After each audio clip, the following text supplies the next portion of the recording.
Olá, olá, meus queridos, tudo bem com vocês? Sejam bem-vindos e bem-vindas, né, ao canal Educação. Professor Adeildo aqui com vocês mais uma vez, para a nossa aula do sigaspegadas.com, a gente falando de meme, falando de arte, falando de Serra da Capivara. E assim, foi dada uma aula para vocês sobre a questão da comunicação visual. Depois a gente falou um pouco de meme, né? A história do meme, como é que ele se difundiu, como é que se criou, as redes sociais, aquela coisa toda. E hoje a gente vai trazer a anatomia do meme. A gente vai aprofundar, digamos assim, um pouquinho mais sobre essa linguagem, certo? Contemporânea, artística, sequencial, que é o meme, né? Então vamos lá.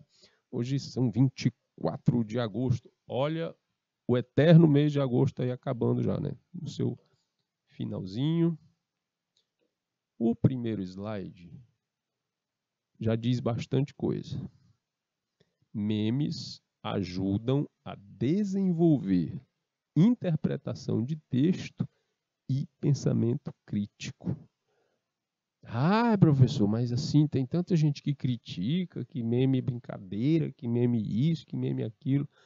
Gente, é uma expressão de linguagem, de comunicação, que tem tanto texto quanto a figura, quanto a comunicação visual. E não é só porque tem essa pegada do humor, né, que é engraçado, que é prazeroso, que é interessante, que não vai ter o seu fundo científico na leitura da linguagem, na expressão semiótica e tudo mais, certo?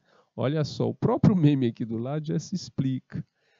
Um texto muito grande para ler, uma coisa muito grande para compreender, vou esperar virar meme. Isso já revela aí que a rapidez da compreensão da ideia que está sendo passada através do meme é bem mais rápida. Aqui não é um conselho para você largar o estudo e a leitura mais aprofundada, não é isso. Mas é uma forma prática de mostrar que eles ajudam a desenvolver a interpretação do texto e o pensamento crítico, porque dá um start. Você cria interesse, né, e curiosidade sobre o assunto a partir da rápida interpretação que se tem daquele assunto através de um meme. Ok? E assim, as pessoas aprendem de forma diferente, cada um num tempo, cada um de uma forma, certo? Algumas pessoas elas não veem problema nenhum em assimilar a informação apenas com a leitura do texto. Elas se concentram, elas leem e elas vão assimilando aquela informação. Outras pessoas são mais de imagens, são mais imagéticas.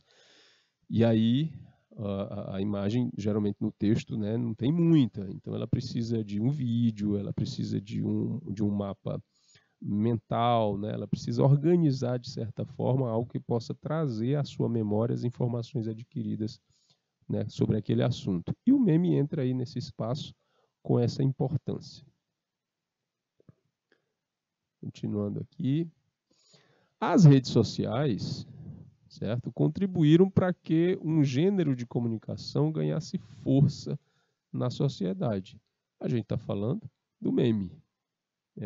A questão da rapidez de como as redes sociais transmitem informação, né, divulgam informação, ajudou na formação, né, desse gênero textual chamado meme.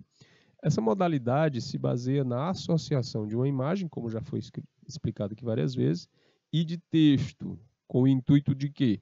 De transmitir uma mensagem rápida, geralmente com um toque de humor. E parece que com um toque de humor já fica até mais fácil.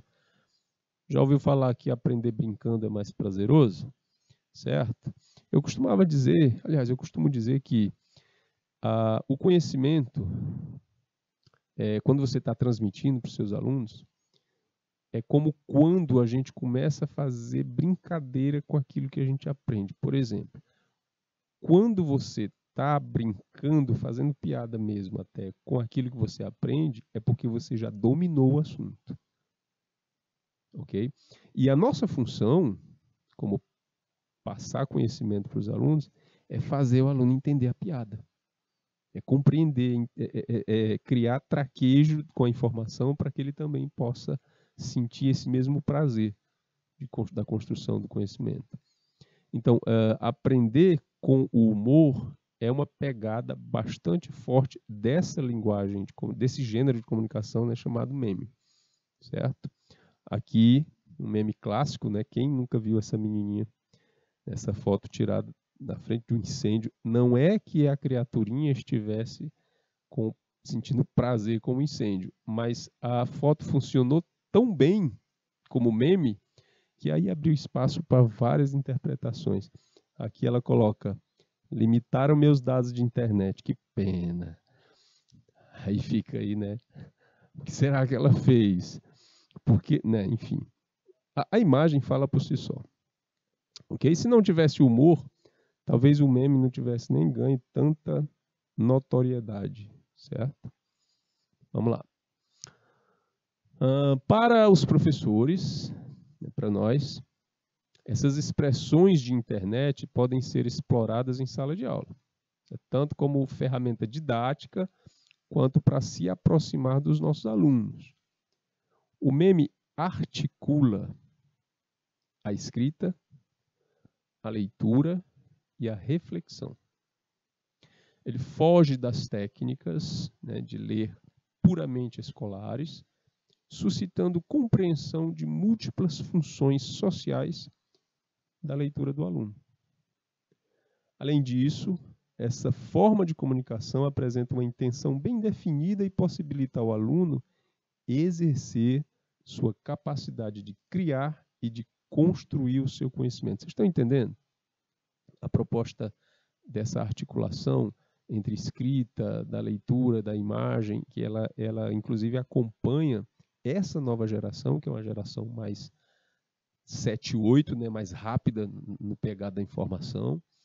Quanto mais gerações vão aparecendo, né, na história da humanidade, mais a tecnologia e a vivência dessa geração com a tecnologia faz dessa geração uma geração mais exigente quanto à rapidez de informação, certo?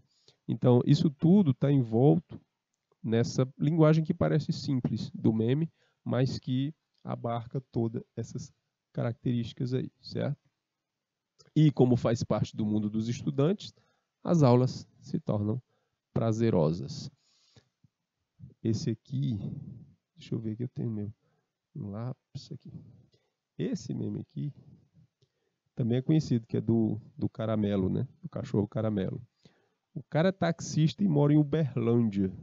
Enfim, a hipocrisia. Fazendo aí um joguinho, né, com a palavra, com o nome da cidade, né? Uberlândia, etc. E lá de cima, pegando a garotinha famosinha, né, de falar a palavra difícil, em tão pouca idade, incentivando as pessoas a irem fazer o seu reforço da vacina contra a Covid. Tomei a terceira dose. Então, essa facilidade de linguagem, né, de interpretação do meme é que cria essa força que ele tem de tornar o conhecimento mais prazeroso. Vamos adiante. Ir além da piada, ir além do humor, pensar ou usar isso como caminho para ir mais adiante. Então, engana-se quem pensa que o meme é apenas uma piada. Muitos trabalham com a sátira ou passam longe do humor.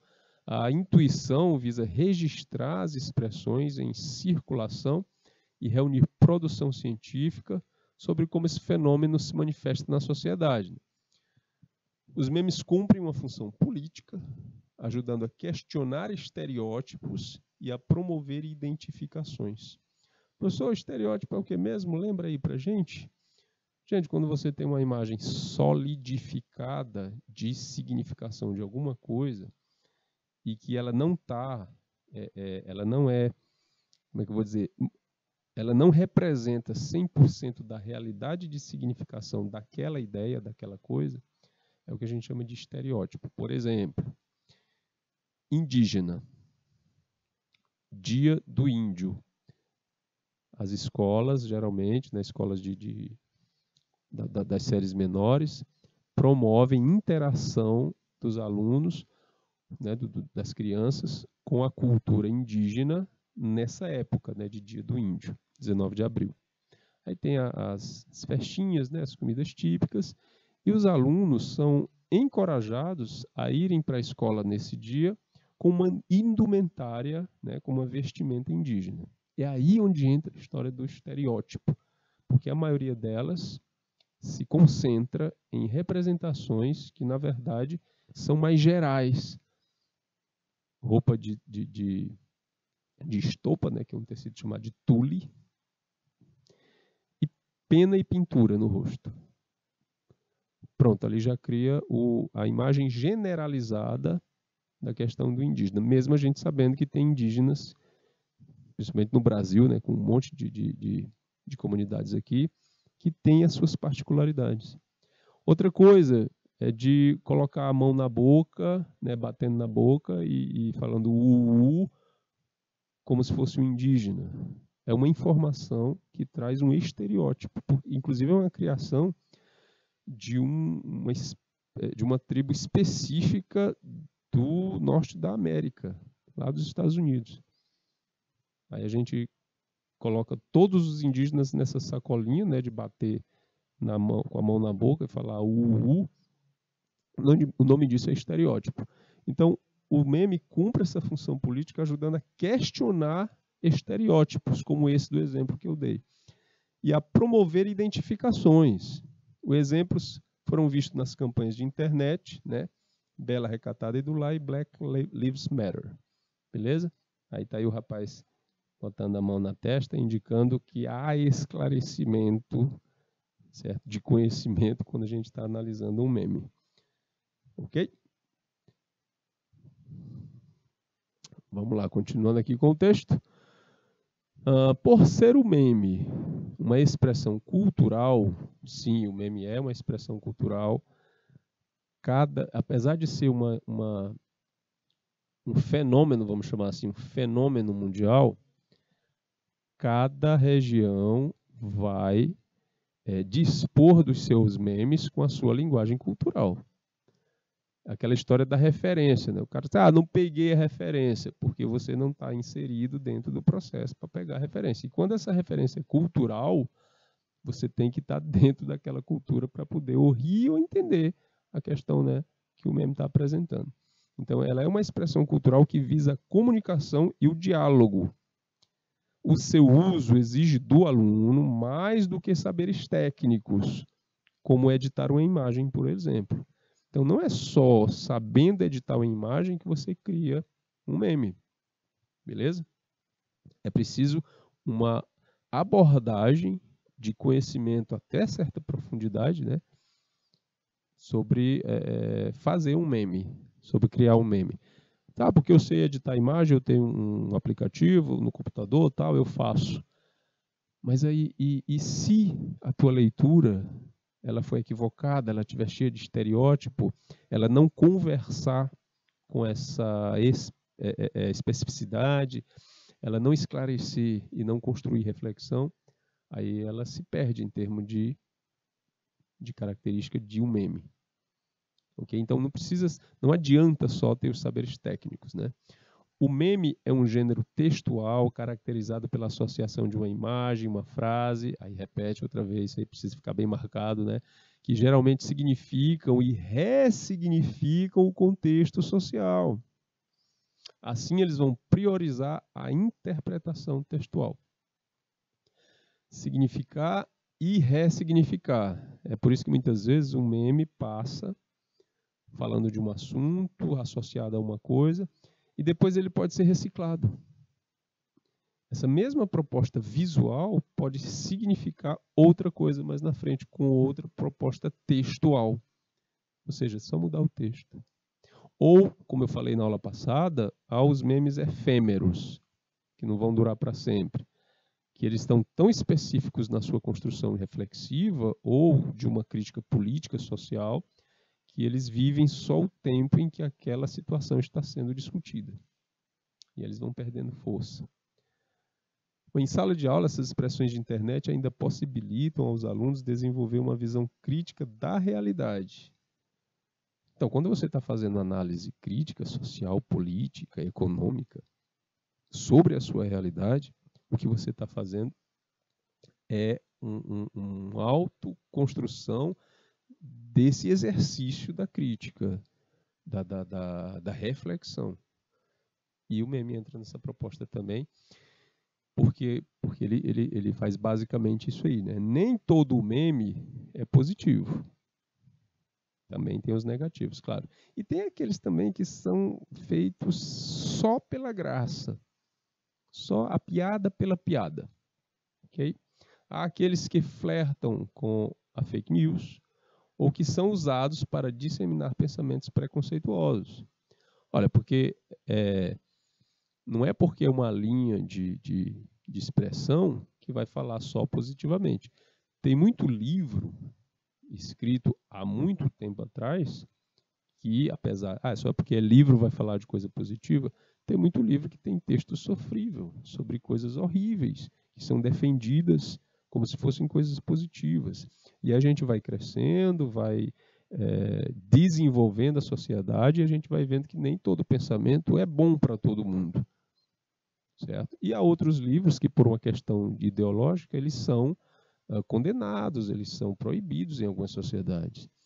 Então, o meme como veículo informativo de construção de consciência político-social e de levantamento de questão e reflexão, ele também, como meio, pode ser usado para outras denominações. Então, eles podem disseminar pensamento preconceituoso ou flertar com o que a gente chama de falsa notícia, né, de informação falsa, chamada fake news.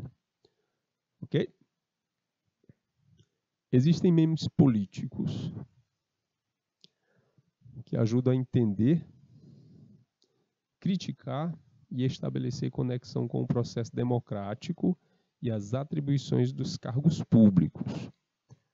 No Brasil, a gente costuma criticar bastante, e é interessante fazer isso porque a gente precisa conhecer o que as pessoas que estão gerenciando, né, o país, o que é que elas fazem, né, quais são as ações dos gerenciadores da nossa nação. E aí aparece, por exemplo, um como esse, né, a cara de desconfiança aí da Rochelle, e a frase, eu quando vejo político prometendo melhorias. Aí já mexe com a questão histórica, local ou nacional, né, desse estereótipo, que aí também entra uma questão de estereotipada, né, de que todo político só promete.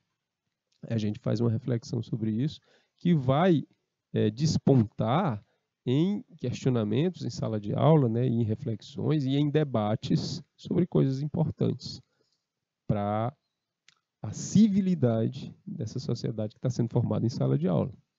Então, esse aqui é um exemplo de meme político. Certo? Tem outros. Deixa eu ver aqui. Tem esses outros dois aqui. O pessoal sorrindo, né, gargalhando. Como que alguém contasse assim. Daí ela disse, vamos parar de falar de política no grupo, vai. E o povo rindo. O que isso nos leva a pensar? Isso pode gerar, dependendo, aí tem aquela questão cultural de quem lê o meme, dependendo da formação e de informação que essa pessoa tem, a gente pode levar a pensar que todo o ambiente é político. Quando você está em casa, cobrando dos seus filhos ou dos seus irmãos, ou até mesmo dos seus pais também, um posicionamento sobre aquilo que foi acordado dentro de casa como hábito, como costume, como regra, quando você está discutindo isso, você está num ambiente politizado. Quando você está na escola e levanta a mão para dar uma opinião sobre um assunto ou fazer uma pergunta e se colocar, se posicionar sobre aquilo que está sendo discutido, você está num ambiente politizado. Ok? Então, a gente começa a se perguntar, e tem lugar onde a gente não pode falar de política? Quando se fala nessa palavra, política, eu estava falando isso numa outra aula ali, que no Brasil, quando a gente fala de política, geralmente as pessoas confundem com essa questão de política partidária, aquela da ação, da eleição e da representatividade. A política é um pensamento, aliás, é um debate de pensamento que acontece o tempo inteiro porque nós somos animais políticos. A gente precisa entrar em consenso porque a gente vive em comunidade. E toda política, aliás, e toda ação, todo pensamento que leva à construção desse consenso, seja a administração de um país ou escolher em que lugar melhor vai ficar o bebedouro da escola, é uma ação política. Aí o que o meme traz é essa reflexão. Não dá para parar de falar de política, certo? E também nos revela que é complicado você não falar de política, certo? Principalmente em época de, abre aspas, política, fecha aspas, que a gente chama assim na época das eleições. E aqui o outro meme, né? Políticos. Antes das eleições, essa carinha fofinha, né, de dengosa, de quem está pedindo alguma coisa, e depois das eleições, nessa cara de quem faz, né, vista grossa, que não conhece, que nunca viu. Certo? Também nos leva ao folclore, ao nosso folclore político, de que, né, os nossos gestores públicos têm essa característica aí. Outros sobre política. Esse aqui com a pintura do Shakespeare, né, o retrato do Shakespeare. E aí mistura uma questão com uma frase célebre da obra Hamlet, do Shakespeare, onde olha o personagem, né, olha para uma caveira e pergunta, né, ser ou não ser, eis a questão. E aí a pergunta é: Brasil, achado ou descoberto? Eis a questão. Outro questionamento político. E aqui do outro lado, dois neandertais. E aí um diz para o outro: em que ano nós estamos? O outro diz assim: 300 anos antes de Cristo. A outra assim: mas quem é Cristo? O outro diz: sei lá. E fala aqui um palavrãozinho, né? Sei lá. Imediatamente, a pessoa que está lendo o meme, ela se coloca no tempo. Assim, é verdade, antes do Cristo nasceu, né, segundo a tradição católica cristã, claro, no ano 0. E do ano 0 para cá são 2022 anos. Então, tudo que foi antes de Cristo não é conhecido. As pessoas de antes de Cristo não conheceram Cristo. Vocês estão entendendo? É isso aí. Então, a gente já cria na nossa cabeça essa questão da divisão do tempo, né, de antes e depois de Cristo. Esses outros exemplos aqui são de física, da disciplina de física. Como é que eu posso envolver física com meme? E tá aí uma coisa interessante que eu falei na aula passada sobre a leitura mimética, né? De você criar uma frase onde a primeira letra de cada palavra remeta uma ideia ou uma lista de coisas que você precisa saber aprender. Aí eu falei da questão dos planetas, né? E aquela frasezinha que faz a gente lembrar dos nomes dos planetas. O meme vai trazer essa proposta também de dar um start, de fazer você lembrar de uma regra física através de uma piada e uma imagem, né? Aqui o Isaac Newton: se sua vida não tem sentido, ela deve ser uma grandeza escalar. Aí a pessoa que manja, né, do Paranauê já, né, recebe logo a informação: tá, é verdade, e ri até. E quando ri, gente, quando acha graça, quando está envolvida, porque a pessoa já conhece, já tem traquejo, certo? A aprendizagem foi feita. Ou, no caso, ela está lá escondida e o meme traz esse start que eu falei, né? Esse estalo, diz, é verdade, aí vem a graça da coisa quando a pessoa entendeu o processo. Outra traz a imagem do Einstein.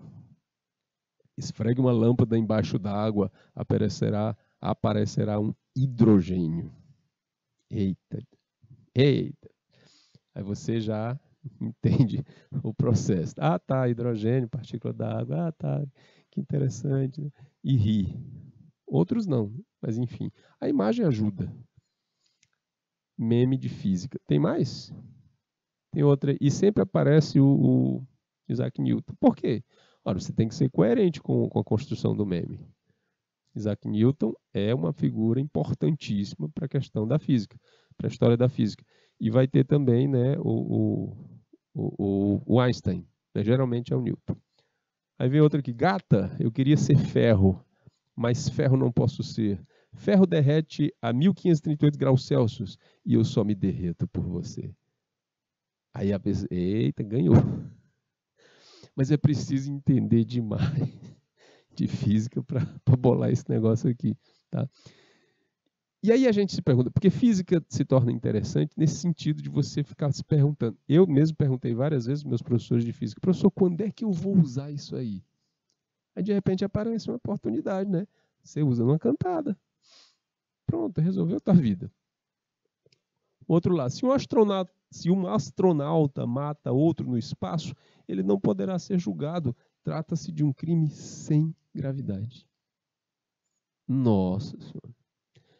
Estão entendendo? Até aqui, a gente já provou que a linguagem do meme não fica só na questão da piada em si, de uma análise social, né, de uma análise política e de convivência. Ela pode entrar em outras questões. A gente já viu física, tem outra, tem matemática. Vamos ver ciências. Eita, esse aqui é interessante. Posso dar um beijo no seu esternocleidomastoide? Aí vem a figura mostrando esse músculo aqui responsável pela rotação do pescoço. Esternocleidomastoide, que fica aqui no pescoço, nessa região que, né, geralmente a gente sente um arrepio quando é tocada. Aí a pessoa une a situação, muitas vezes é até humorística, claro, com o processo, a imagem vai aparecer e eu duvido que alguém vai esquecer onde é que fica esse músculo com esse nome enorme aí. Esternocleidomastoide, depois de ver esse meme. Daí para frente, você vai associar de imediato. Certo? Na maioria das pessoas vai associar de imediato. Ah, tá, meu Deus, que interessante, o esternocleidomastoide e tal. Ah, aí ri. Do outro lado, a gente tem uma prova de anatomia e a pergunta, qual o nome dessa artéria? E a figura com esse emaranhado de fio, né, de uma rede elétrica aí, sei lá, de telefonia. E é exatamente assim. Em anatomia, a gente sabe que as artérias, né, as veias, elas são esse monte, essa complicação de vias onde o sangue corre. Aí já cria aí, né, o humor pela situação do emaranhado de fios. Foi ciências, foi física, né? Tem mais? Matemática, olha só. Aí aparece o Einstein de novo. E aproveitaram aqui. Gente, o legal de meme é porque as fontes de imagem são infindáveis. Você pode pegar qualquer imagem para fazer um meme. Aí tem aí a Sandra Nimberg, jornalista, né, da Rede Globo de televisão, que pegaram um frame, né, da imagem do jornal e aproveitaram e colocaram essa mensagem. Quando eu vejo minha nota de matemática, a reação geralmente é essa. Era a minha, porque eu não sou da classe, né, de gostar muito de matemática. Aliás, gosto, mas eu sempre tive dificuldade de compreender tudo. Passava sempre, etc., mas ali com dificuldade. Hoje já tenho mais traquejo, mas era esse sofrimento. Mas enfim. E aí a do Einstein, que diz assim, sempre deixe para fazer os trabalhos no último dia, pois eu estarei mais velho, logo mais sábio. Né? Não tem aquela de quanto mais velho, mais sabedoria. O problema é adquirir sabedoria deixando para mais tarde. Mas enfim, né? Tem uma boa aí também. De matemática também, quando me dão o troco do dinheiro, aí lembra aquele meme da Nazaré Tedesco, sabe, do cálculo na cabeça.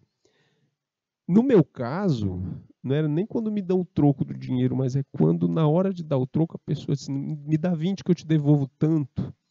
Ou não, você me dá 5 que eu lhe devolvo. Aí eu fico fazendo aquela conta na minha cabeça. Desse jeito aí. Ou assim, né? Eis que você passa em matemática. E a reação, né, da maioria é essa. E esse garotinho é incrível. Essa foto, essa expressão dele já é mimética. Essa daqui de ciências, quando você está fazendo a prova e lembra do meme para responder a questão. Olha lá, tá tristinho, né? Mas por dentro tá sorrindo, aí deu certo.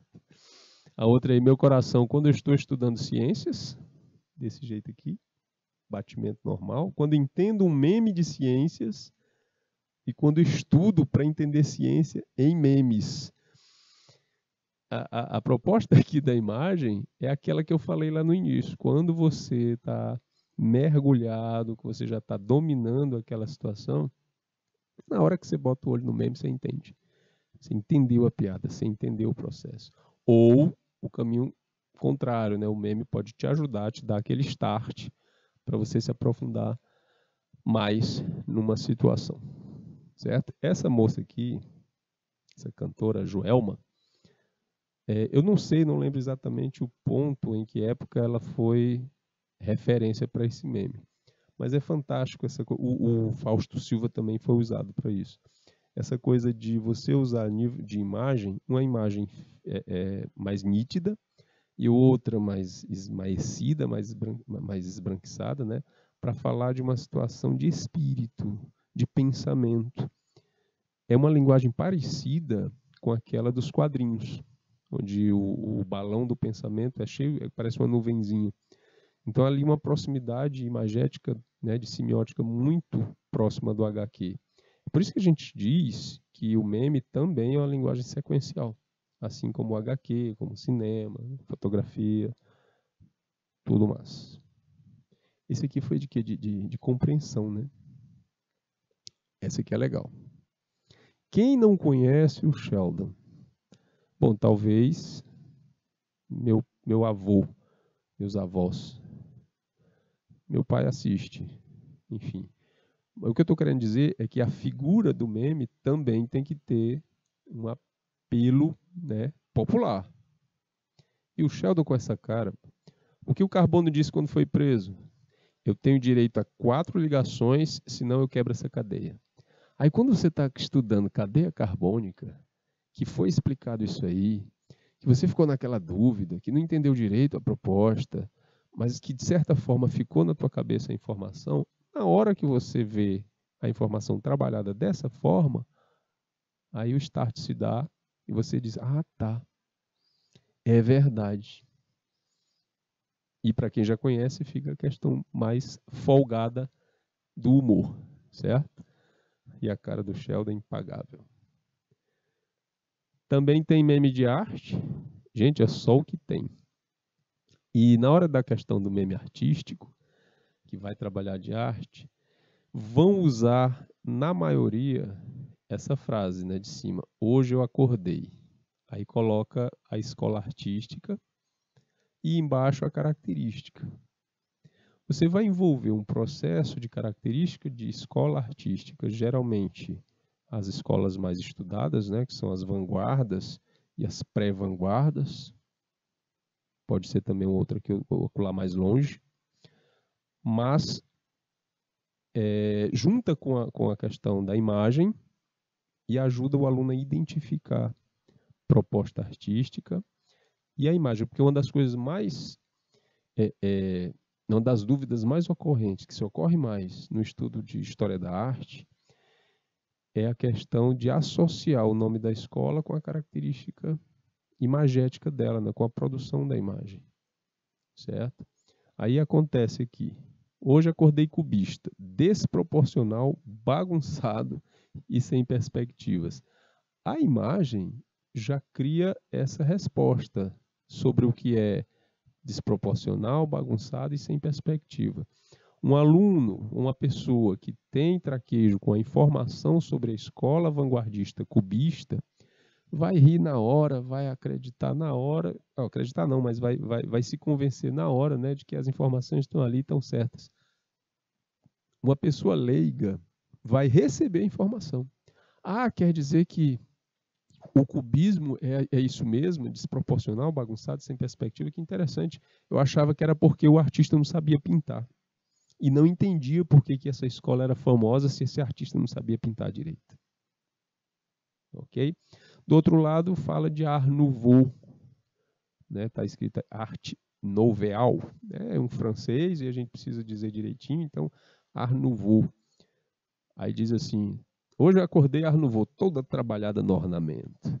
Porque a arte nova, tradução para Art Nouveau, ela tem como característica o excesso ornamental. Professor, o que é ornamento? É enfeite. Quando você está todo ornamentado, ornamentada, você está enfeitado, enfeitada. Certo? E característica própria da escola de Art Nouveau é esse excesso de ornamento. Exemplo, lembra do rótulo do biotônico Fontoura? Aquele que chama auxiliar, né, é um polivitamínico, digamos assim, não é xarope.